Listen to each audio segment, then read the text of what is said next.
anak-anak, apa kabar hari ini? Semoga ibu mendapatkan kalian dalam keadaan sehat walafiat dan tetap bersemangat belajar. Perkenalkan nama ibu, Ibu Yohana Ramete.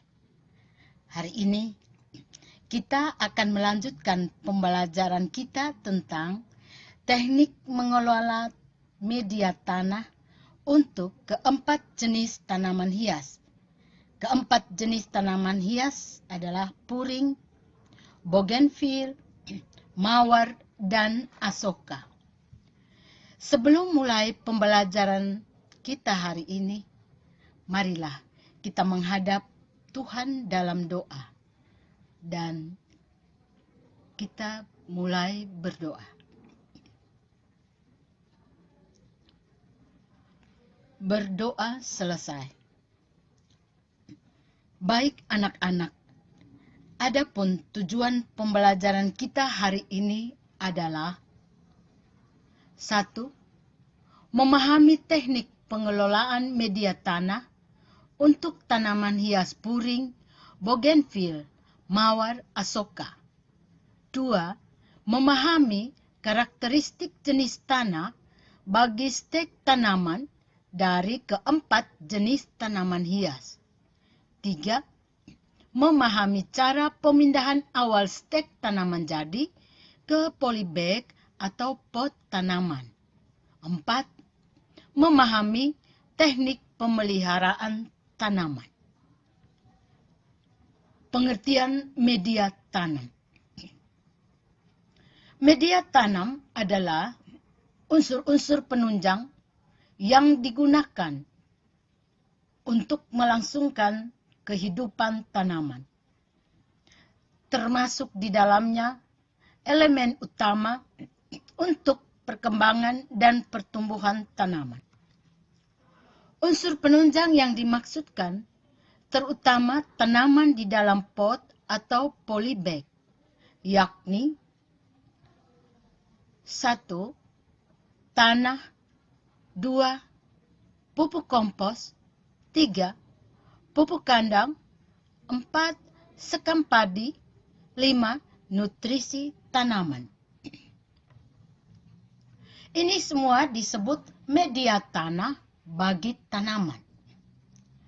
Beberapa unsur penting yang terkandung pada media tanam serta manfaatnya. Unsur penunjang pada media tanah pertama ini yaitu tanah subur. Tanah subur menyimpan sejumlah zat yang diperlukan tanaman. Dalam hal ini zat mineral, zat hara, zat renik, atau mikroorganisme.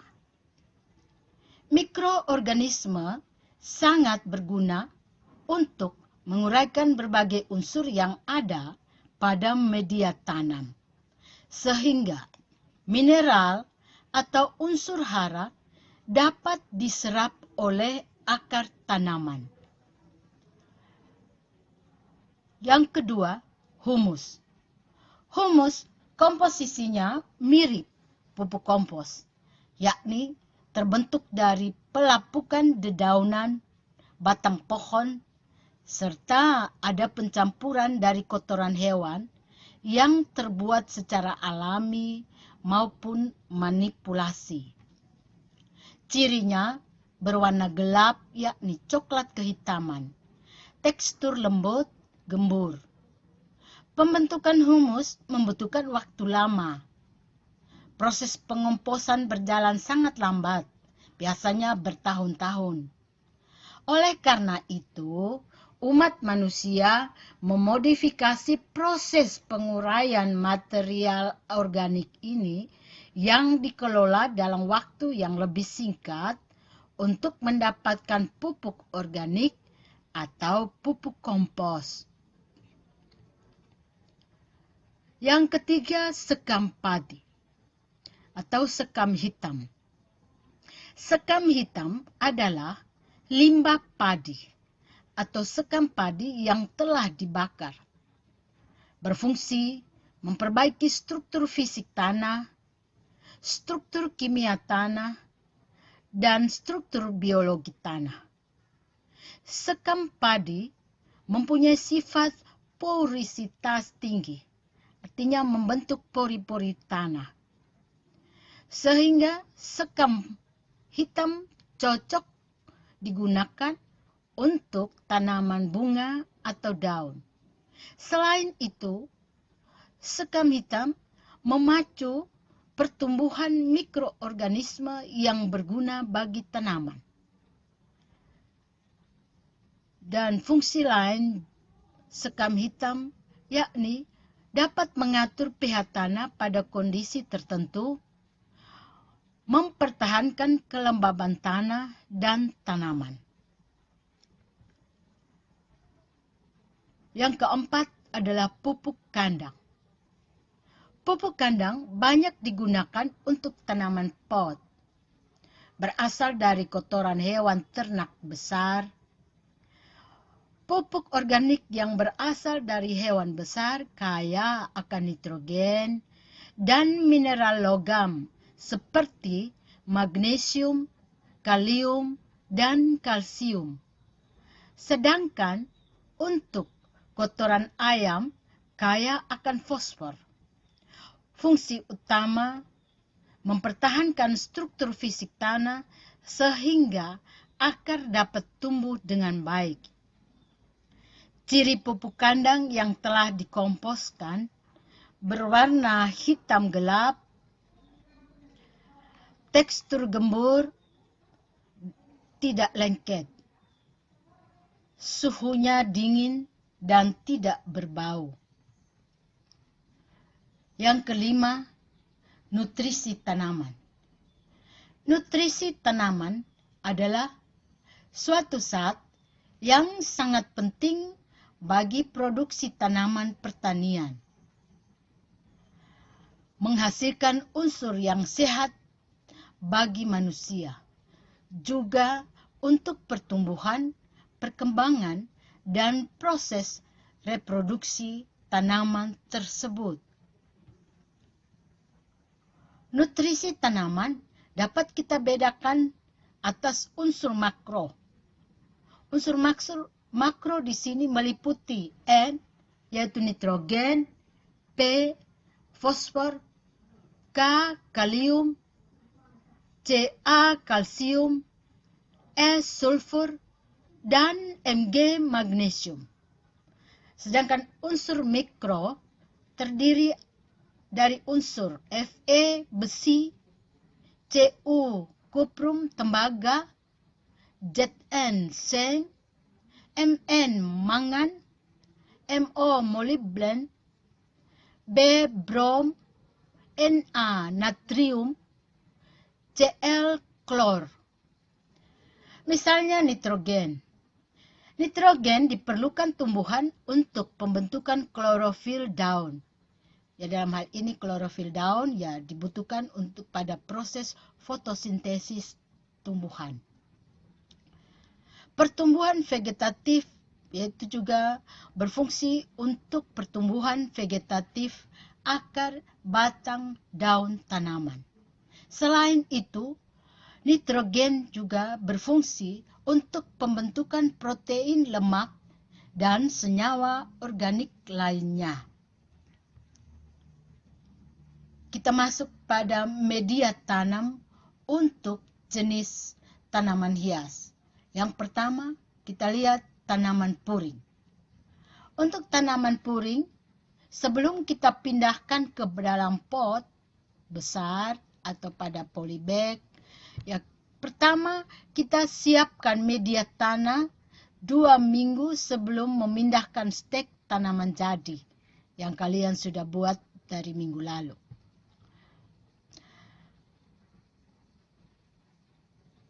Perbandingan tanah hitam atau tanah merah dengan pupuk kandang, komposisinya adalah 1:1.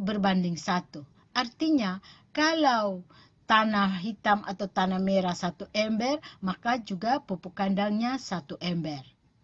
Pada waktu menanam, kedalaman menanamnya 2-3 cm.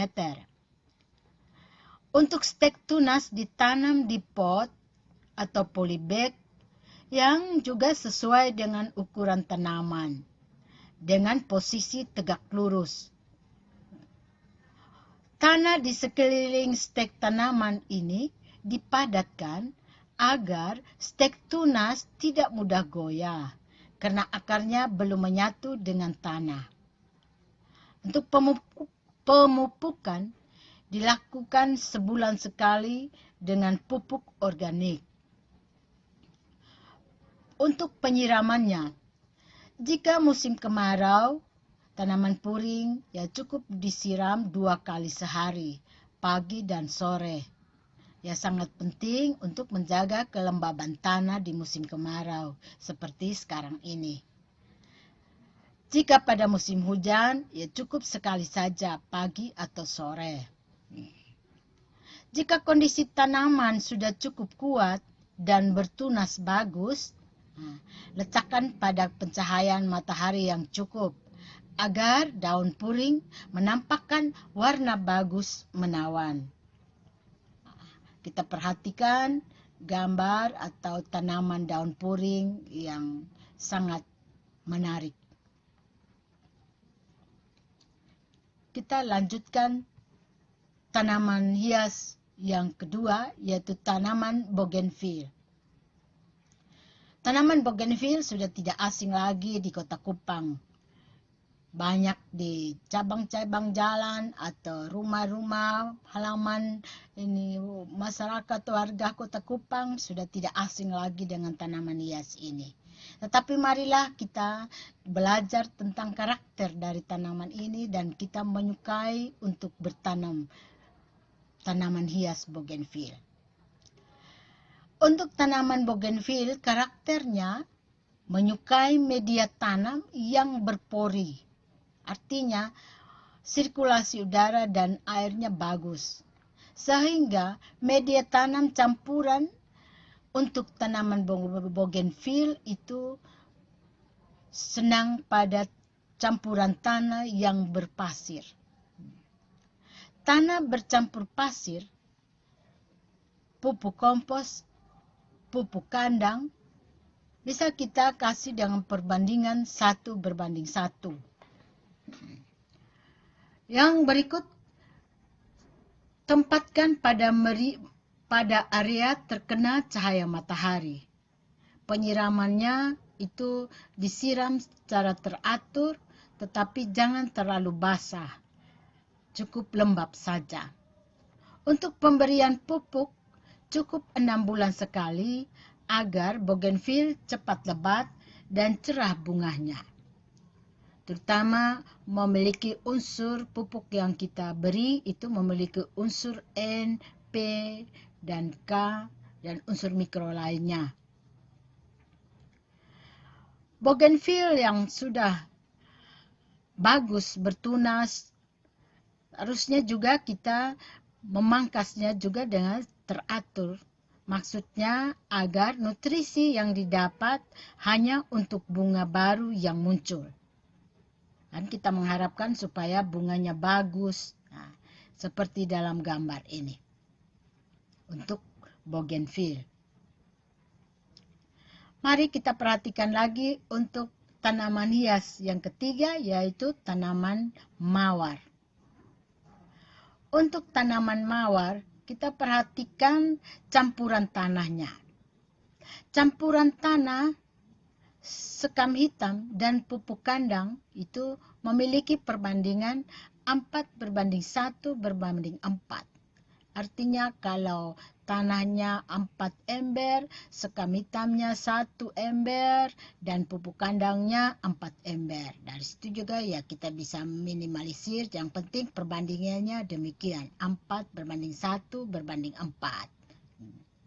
Lalu kita aduk campuran tadi, kemudian dan biarkan selama kurang lebih 15 hari. Jadi campuran tanah tadi dengan perbandingan yang ini tadi, kita biarkan selama 15 hari. Lalu kita siapkan pot berdiameter minimal 25 cm. Pot bisa dari pot plastik atau juga pada polybag. Tapi yang perlu kita perhatikan, pada dasar pot diberi kerikil atau pecahan genting atau batu bata agar air mudah keluar, tidak terlalu lembab, becek. Di atasnya diisi media tanah setengah dari tinggi pot atau polybag. Langkah berikutnya, kita membuka polybag stek tunas itu secara hati-hati.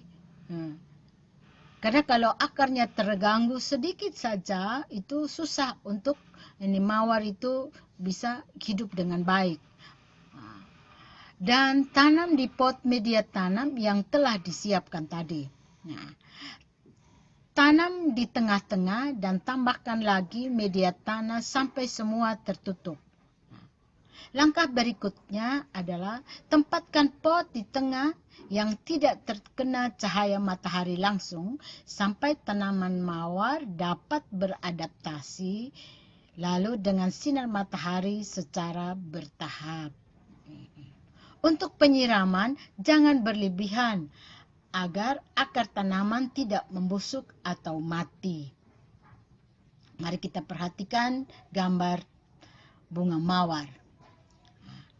Pemupukan pada bunga mawar supaya tumbuhnya subur dan berbunga, beri pupuk kandang segenggam. Usahakan pupuk kandang tidak menyentuh batang tanaman mawar. Pemupukannya dilakukan setiap 15 atau 20 hari sekali. Ya, itu untuk tanaman hias mawar. Tanaman hias berikutnya, tanaman hias asoka. Beberapa langkah untuk tahap pemindahan stek tunas asoka ke dalam polybag atau pot. Buatkan campuran tanah dengan pupuk kandang dengan komposisi 1:1. Masukkan campuran tanah dan pupuk kandang ke dalam polybag atau pot setengahnya saja. Langkah berikutnya, lepaskan wadah tempat persemaian stek. Usahakan akar dan tanah tidak hancur. Lalu kita tanam atau letakkan secara tegak lurus, tidak miring. Berikutnya, masukkan campuran tanah lagi sampai penuh. Atau sampai pangkal stek tertutup tanah. Penyiraman. Penyiraman diusahakan menyiram pakai air bersih dan airnya yang cukup. Penyinaran cahaya matahari cukup bila tanaman asoka sudah cukup kuat bertumbuh. Untuk pemupukan, gunakan pupuk daun untuk pertumbuhan daun dan bunga. Jangan menggunakan pupuk buah.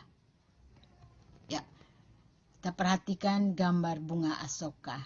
Dan bunga tanaman hias asoka ini bisa bermacam-macam warna. Ada yang warna kuning, warna merah muda, warna putih. Ya, anak-anak di rumah bisa melakukan penanaman atau budidaya tanaman hias ini dengan cara baik dan benar. Demikianlah pertemuan kita pada hari ini. Atas perhatian anak-anak dan kerja keras di rumah, membuat atau menanam, membudidayakan tanaman hias ini, Ibu sampaikan terima kasih banyak. Salam sehat dan selamat siang.